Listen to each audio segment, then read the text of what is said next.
Our first explanation of global development comes in the form of the Rostow model.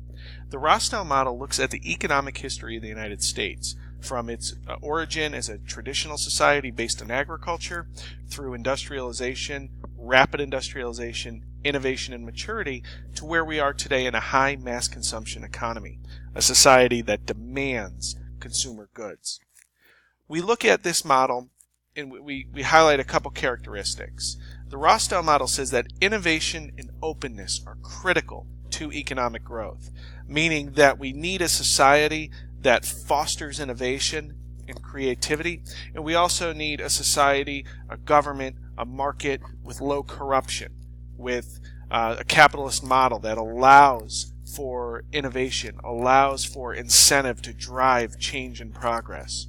So the Rostow model, it takes a pretty optimistic look in saying that the differences in our economies are simply based on time, and that Bangladesh would be somewhere in between stages 2 and 3 today, where they have this garment industry that reflects infrastructure and modernization in production, and they also are not where other countries are along this path, and that the United States, today in stage 5, again, is simply a matter of time. There are some issues with this. Not all countries start in the same spot. There are concerns over adoption of technology in production versus innovation. So a country that has innovated a new industrial practice that helped boom its economy is going to benefit more than another country that adopts an existing practice. So while this model, this explanation for global development does carry with it some weight, there are also some concerns with it. Any model is an oversimplification of an explanation. The Rostow model highlights some key historical trends. It supports it with a country like the United States, and also has a few components, innovation and openness, that are critical for a country to follow through this chronological progression. Our second explanation is what's known as core periphery. And core periphery suggests that there are winners and losers, that the global economy is a system that is set up to benefit a certain group at the expense of another. The core periphery model evolved out of colonialism, how colonies used to interact with their colonial powers, with their colonial leaders. We look at a place like the United States. Before we were a country, we were the periphery. We sent raw materials like tobacco, sugar, and cotton to Europe. Europe then would find us as a market to send their consumer goods. As the United States gained its independence, it was able to evolve from our core periphery setup and maybe follow that Rostow model a little more. But we're seeing around the world today that despite the decline in official colonialism, that a lot of those relationships that existed centuries ago persist today in an economic form. Maybe not a government form, maybe not an official form, but economically we still see these core periphery relationships persist. Within this structure, within this explanation, our more developed countries, our evolved economies, control production and trade. So the periphery doesn't carry with it the same type of power that a mass consumption affluent society does. We've seen some move to the middle. So while the belief that this system is set up to have winners and losers, we've seen the OPEC countries, the oil producing countries like Saudi Arabia, Venezuela, Nigeria. We've seen some shift in those countries away from the periphery as they become more affluent. We also see that a lot of these countries are not moving towards the semi-periphery, that they're trapped in this unbalanced economic system.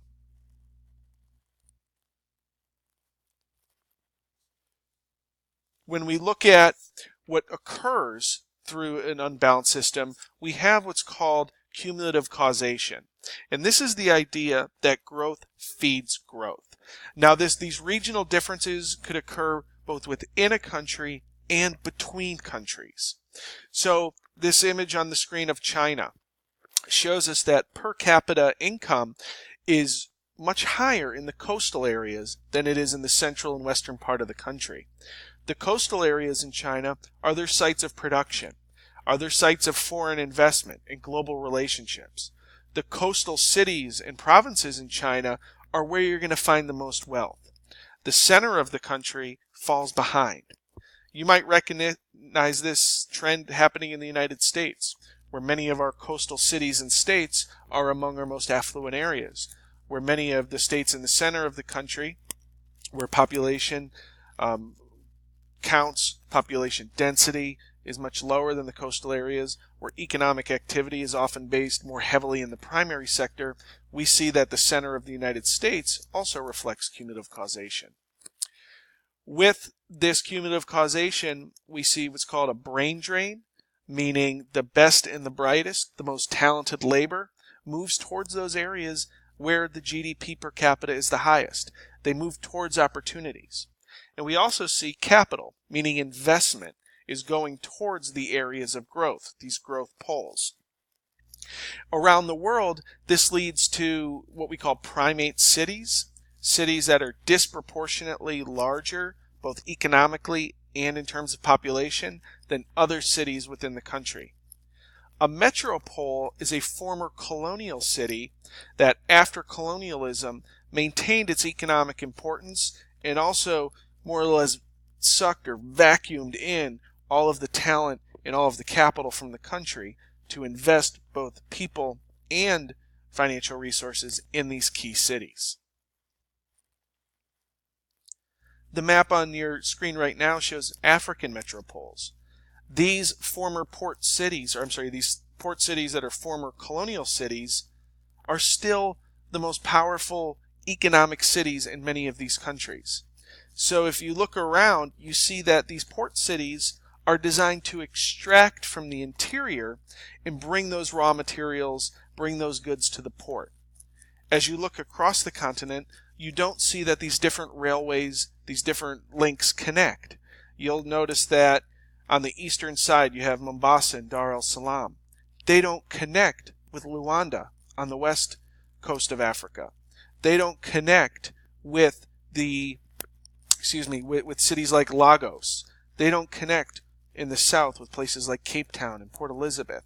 So what we're looking at are metropoles. We're looking at cities that are focused on extracting goods from the country and then shipping them out, shipping them mostly to our more developed countries. Many times those more developed countries are also former colonial powers. The images on your screen are from Bridgetown in the Barbados. The Barbados was a former colony based on rum and sugar. Today, the country bases its economy on rum, sugar, and tourism. In Bridgetown would be considered a primate city and a metropole. Bridgetown has a population of about 110,000 people. There are fewer than 300,000 people living in the Barbados. So within Bridgetown, you could see the wealth of the different industries portrayed in the buildings you see on the screen. As you move away from the downtown port area, you'll see that the neighborhoods become much more humble. These are big communities, but the overall wealth declines as you move away from the city. So Bridgetown reflects that idea of cumulative causation, where we're attracting our wealth, we're attracting our highest talent into that city, but it's also reflecting a metropole, and that what's being produced there is being sent out to serve a mass consumption society elsewhere. Regional clusters that exist in the United States include Silicon Valley, include the former heavy industry area known as the Rust Belt. These are considered agglomerations, again meaning clusters of economic activity.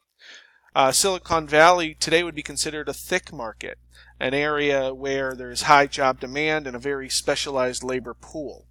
Historically, the Rust Belt would have been a thick market when we had thousands and thousands of people employed in heavy industry, activities like steelmaking, automotive industries. So our last look will be at how global development is impacted by the state, by the national government. And there are different options for our emerging or developing economies. We could see that allowing capitalism to be the driving force has worked. It's worked in places like the United States. In places like Bangladesh, we see that they have a relatively open door policy that allows foreign companies to come in.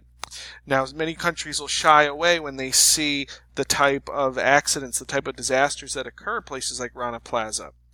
Other countries will take a more of a guided approach rather than just allowing the market to open up. They'll select a certain number of practices, a certain number of industries that they want to focus on. Some countries are closed. A place like North Korea is a closed economy. They actually don't allow foreign investment. So they're not open. They don't share labor. They don't share goods. They don't consume goods that are produced around the world. So they're closed off from the global economy. We also see countries that practice protectionism and import substitution. Now, a lot of times a country that is trying to take off, trying to grow its economy slowly, will take part in protectionism and import substitution. This is often done through tariffs, where foreign goods, which are produced at less, are taxed so they cost more in your domestic market. So if a good is produced in China and we place a high tariff on a Chinese good, that Chinese product will be artificially more expensive once it reaches our market here in the United States. And if it's artificially more expensive, the demand for that good will drop. So we see how countries will protect their domestic products from foreign commerce by applying taxes and tariffs.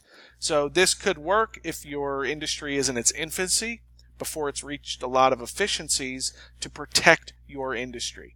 So if your automobile production costs a little more early on as you're starting up, you might tax cars coming in from other places until your industry could sustain itself. And we also look at a development state. And a development state is one that closely guides what is allowed and where it's allowed. Countries like China allow certain cities to connect with the global economy, but only for certain products, only for certain goods. The country itself isn't open, but there is a very strongly controlled part of the economy that would be open for foreign investment. And with China, we've seen a lot of our consumer goods fall into a closely planned economic development. We're going to wrap up by looking at the different types of economies. What we talk about when we mention the formal economy is your taxed, your regulated economy. Most of us work in the formal economy. We pay taxes, we pay into a system, the government regulates our safety, regulates our hours. We are above board in how we make money and what we produce. A communal economy is a little bit different. A communal economy looks at when you trade goods. It's a cashless economy. You may help your neighbor with yard work if they let you borrow a ladder to clean gutters. You may babysit your niece or nephew or cousin or your neighbor's child, and they may repay you with dinner. A communal economy is simply cashless. A domestic economy looks at individuals we hire to perform household labor. That could be, in more affluent areas, it could be house help that's there throughout the day. It could be a nanny. It could be a landscaper. It could be somebody who comes occasionally. But domestic economy looks at household help. The sharing economy is a growing economy. We're looking at about $30 billion a year. And this comes from different industries like Airbnb, Uber, different types of industries where owners lend out their assets to users. The illegal economy refers to anything that's illicit. Drug trade, in most countries prostitution is illegal, gambling. So we're not looking at products that are perhaps untaxed, we're looking at actually illicit activity. In the final economy we're going to talk about is the informal economy, also known as System D. And there's a lecture supplement, a TED Talk, that'll walk you through System D. I want you to understand that System D, while not a large part of the economy in the United States, in some countries is the economy where the majority of people work. This informal economy, this System D, is incredibly important in parts of the world that produce goods for our consumption.